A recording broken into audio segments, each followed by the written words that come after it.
Hello everyone, welcome back to Math with Allison. Today we're continuing our series on integration, so we're going to be talking about a variant of U-substitution. So let's go ahead and dive into it. Here we're going to have a normal U-substitution of an indefinite integral, so let's go ahead and work out how we would do that.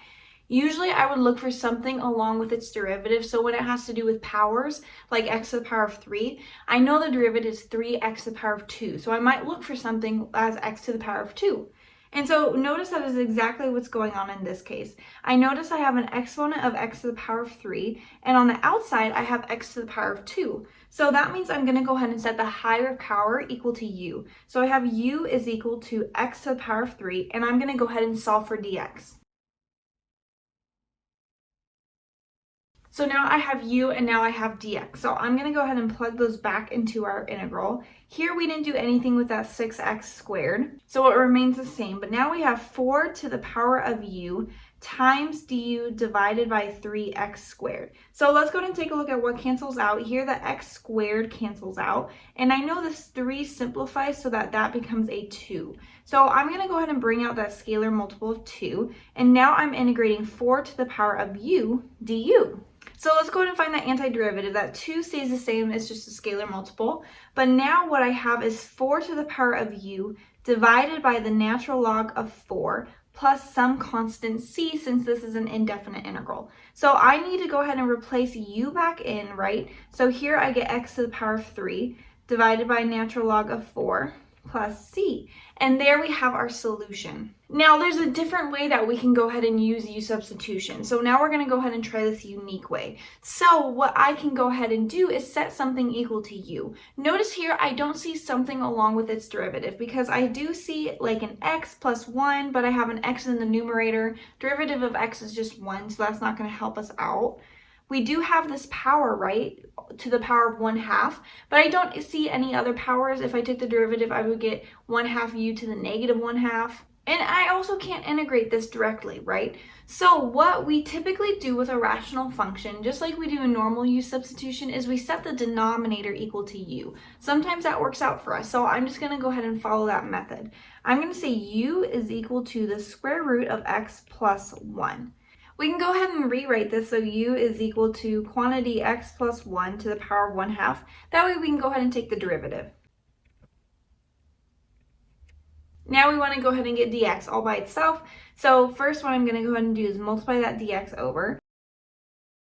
And now we can go ahead and multiply over that 2 times the square root of x plus 1. And I'm going to do that to both sides. So now let's go ahead and try to replace this in our integral. So here we get x divided by u times 2 times the square root of x plus 1 times du. But remember, we set the square root of x plus 1 equal to u. So I'm going to go ahead and replace that in our equation. So we get times 2u du. Notice here we still have an x, and notice that it doesn't cancel out. This is the U-substitution variant, so I'm going to go ahead and take what we set u originally equal to. So I have u is equal to the square root of x plus 1. And what I'm going to go ahead and do is I'm going to solve for x. So I'm going to square both sides. I get u squared equals x plus 1, and now I can go ahead and subtract that 1, so I get u squared minus 1 is equal to x. And now I can replace that in my equation, so I'm going to go ahead and do that. Okay, so now we're going to go ahead and try to simplify this. I'm going to first simplify that fraction. So we have the integral, and that becomes u squared divided by u is just u minus 1 over u times 2u du. Let's go ahead and bring out that scalar multiple of 2, and now we can go ahead and multiply this u in. So first I get u squared minus, and then 1 over u times u is equal to 1 du. Now, notice here, this is something that we can actually integrate, right? So let's go ahead and do that. That scalar multiple hangs out. We add 1 to the exponent, divide by that new exponent, minus u, plus some constant c. Now, let's go ahead and replace u with what we set it equal to originally. And there we have our final solution. So U-substitution can work in multiple ways, right? So let's go ahead and try one as a definite integral. So here we have the integral 3 to 4, x minus 2 over x dx. We're going to go ahead and use our usual property that we can set u equal to x minus 2. Remember, this doesn't always work out to be the case, but it is helpful to try it. So here we get du dx is just equal to 1, and this is very nice. Du is just equal to dx. Let's go ahead and replace those bounds. So the upper bound is 4. I can go ahead and plug in what u is equal to. So u is equal to 4 minus 2, which is equal to 2. The lower bound is 3, so u is equal to 3 minus 2, which equals 1. So let's go ahead and rewrite our new integral. So now we have, this is going to be from 1 to 2. That x in the numerator we didn't change, but we set the denominator equal to u, and then du is just equal to dx. So again, that x doesn't cancel out, which means we're going to go ahead and take what u is equal to, and we're going to solve for x. So if I do that, I just add 2 to both sides, right? So u plus 2 is equal to x. Let's go ahead and replace that as well in our integral. So here, 1 to 2, and now we get u plus 2 divided by u times du. Now this is something that we can simplify a bit, right? So that integral 1 to 2, and now that becomes u divided by u plus 2 divided by u. We can go ahead and rewrite this so we can see it a bit nicer. That becomes 1 plus 2 times 1 over u, right? And now we can go ahead and take that antiderivative.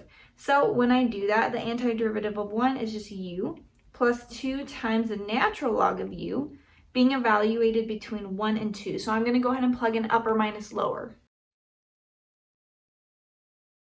So here we have the natural log of 1 is just equal to 0, so that whole thing goes to 0. So we get 2 plus 2 times the natural log of 2 minus 1, and we can combine that, so that becomes 1 plus 2 times the natural log of 2. If you want it, you could rewrite it with exponent rules. I don't know as much the purpose of that, but whatever your heart desires. Let's go ahead and try another variation. So here we have x times the cube root of 2x plus 1 dx. So the purpose of this video is to look at variations. What we can try to do when you're not sure what to set u equal to, set whatever's inside the radical equal to u. See if that's helpful at all. A lot of U-substitution is guess and check, so it's okay if it doesn't work out the first time. Here we have u is equal to 2x plus 1, so I get du dx. This is an indefinite integral, so we don't need to change any bounds, but let's go ahead and try to rewrite this. So we have x times the cube root of u du divided by 2. And now again, that x doesn't cancel out, which means we need to go ahead and solve for it. So first I'm going to subtract 1 from both sides. I get u minus 1 is equal to 2x. And now I can divide by 2 to get x all by itself, and I can replace that in our integral. So let's go ahead and take out our scalar multiples. We have 2 divisions of 2, so that becomes 1/4 on the outside. And now we can multiply u minus 1 times the cube root of u. So let's go ahead and rewrite this as actual exponents so we can see what's going on with power rule. So this first one becomes u to the 4/3, right? We get 1 plus 1/3 is equal to 4/3 minus u to the 1/3 du. And now we can go ahead and integrate using power rule. So that 1/4 hangs out. I'm going to add 1 to the exponent, so I get u to the 7/3. And I'm going to divide by that new exponent. And then here I get u to the 4/3 divided by 4/3. And then don't forget to add on some constant c. Let's go ahead and rewrite this before we plug u back in. So when we divide by a fraction, we multiply it flipped. So I'm going to multiply by 3/7 u to the 7/3.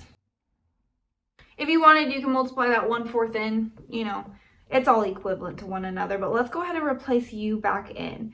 So we have that u is equal to 2x plus 1.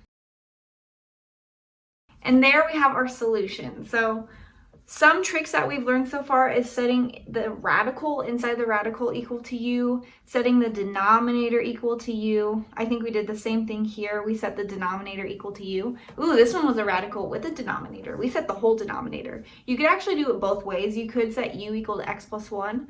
I'll let you guys work it out if you'd like. But let's go ahead and try one more. We have both a power, but we also have a denominator, right? Because the entire denominator is equal to that, but we also have a power. So what do we set equal to u? Well, something like this, you can guess and check. You can try out a couple different options. What I'm going to go ahead and do, because I already know the solution, is I'm going to set it equal to y plus 1. So here we get du divided by dy, because now we're integrating in terms of y is equal to 1. So du is equal to dy. We don't have any bounds to change, which is nice, so let's go ahead and put in what we know. We didn't do anything to that y squared, but that becomes u to the power of 4 times du. So that y squared doesn't cancel out, which means we need to replace it. So let's go ahead and take what u is equal to. I'm going to subtract 1 from both sides, so I get u minus 1 equals y. So let's go ahead and replace that. We have u minus 1 quantity squared divided by u to the power of 4 du. I'm going to go ahead and square that numerator. And now notice this, we can go ahead and break up that fraction. So we get u squared divided by u to the 4th minus 2u divided by u to the 4th, and then plus 1 over u to the 4th. I'm going to go ahead and simplify all of these real quick. And now I'm going to rewrite them with negative exponents so we can see power rule really nicely. Alrighty, let's go ahead and take the antiderivative. So remember, we add 1 to the power and divide by that new power. So first I get u to the negative 1 divided by negative 1 minus 2u to the negative 2 divided by negative 2 plus u to the negative 3 divided by negative 3 plus some constant c.